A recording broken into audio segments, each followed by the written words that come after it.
നമുക്കിത് വെച്ച് ഇന്നൊരു സാധനം ഉണ്ടാക്കാം. എല്ലാവരും ഉണ്ടാക്കുന്നത് എങ്ങനെയാണെന്ന് അറിയൂടാ, പക്ഷേ എൻ്റെ കയ്യിലുള്ള സാധനങ്ങളൊക്കെ വെച്ചിട്ട് നമുക്കിതൊന്നും ഉണ്ടാക്കാം കേട്ടോ. എനിക്കിത് കറക്റ്റായിട്ട് കുക്ക് ചെയ്യാൻ അറിയൂടാ. അപ്പം ഞാനിത് ആദ്യമായിട്ട് ഉണ്ടാക്കാൻ പോവാണ്. ഈ മാക്രോണി എങ്ങനെയാണ് ഉണ്ടാക്കുന്നതെന്ന് നമുക്കൊന്ന് നോക്കാം. ഇത് വേവിക്കാനായിട്ട് വെള്ളം വെച്ചിട്ടുണ്ട് കേട്ടോ. വെള്ളം തിളയ്ക്കുന്ന മുമ്പ് നമുക്കിത് അതിനകത്തോട്ട് തട്ടിയിട്ട് വേവിച്ചെടുക്കാം. ഇനി നമുക്ക് ഈ മാക്രോണി എടുത്തിനകത്തോട്ട് തട്ടിയിടാം.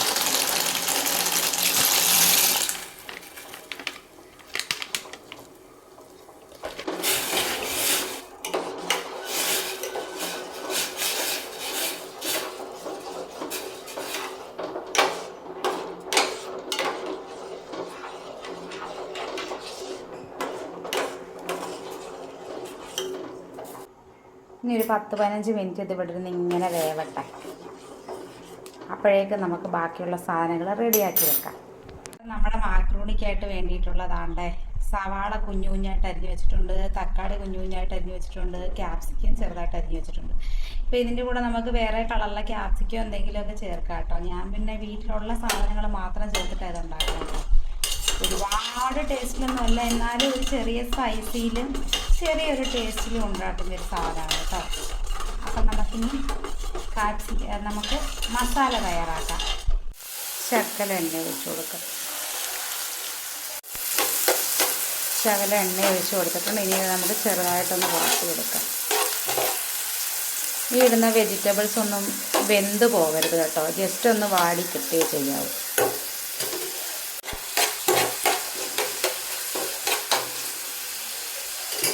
നമുക്ക് തക്കാളി ഇട്ട് കൊടുക്കാം.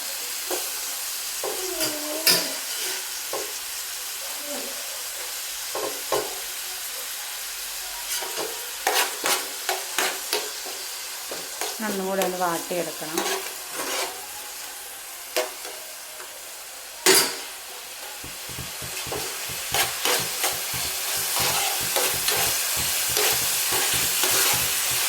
വാടി കിട്ടുമ്പോഴത്തേക്കും നമുക്കൊരു ഇച്ചിരി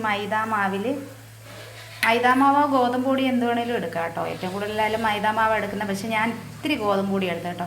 ഇതൊരു ഇത്തിരി വെള്ളത്തിൽ കലക്കി എടുക്കാം. ഗോതമ്പ് ഒരു ഇത്തിരി വെള്ളം ഒഴിച്ചൊന്ന് കലക്കി വെച്ചിട്ടുണ്ട് കേട്ടോ. ഗോതമ്പ് പൊടി തന്നെ എടുക്കണമെന്നില്ല, മൈദാമാവ് എടുക്കാം കേട്ടോ. പക്ഷേ എൻ്റെ മൈദാമാവ് ഇല്ലാത്തതുകൊണ്ടാണ് ഞാൻ ഗോതമ്പ് പൊടി എടുത്തത്. നമുക്ക് ക്യാപ്സിക്കം ഇടാം.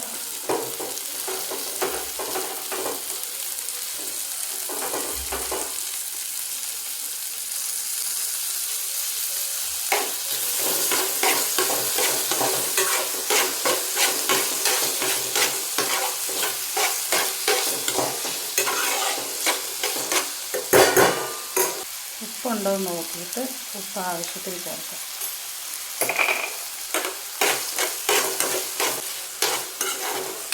അതെല്ലാം നല്ല കണക്ക് വഴണ്ട് വന്നിട്ടുണ്ട്. കുറച്ച് ചില്ലി ഫ്ലെക്സ്,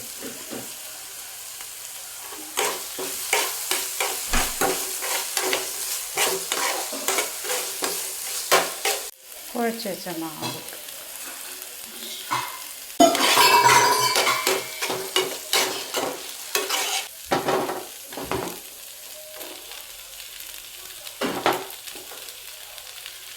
നമ്മുടെ മാക്രോണി ഇട്ടൊന്ന് ഇളക്കി കൂട്ടിയിട്ട് പിന്നെ ലാസ്റ്റ് കുറച്ച് പാലൊന്ന് ഒഴിച്ച് കൊടുക്കുക കേട്ടോ. നമ്മുടെ മാക്രോണി അങ്ങനെ റെഡി ആയിരിക്കുന്നുണ്ട്.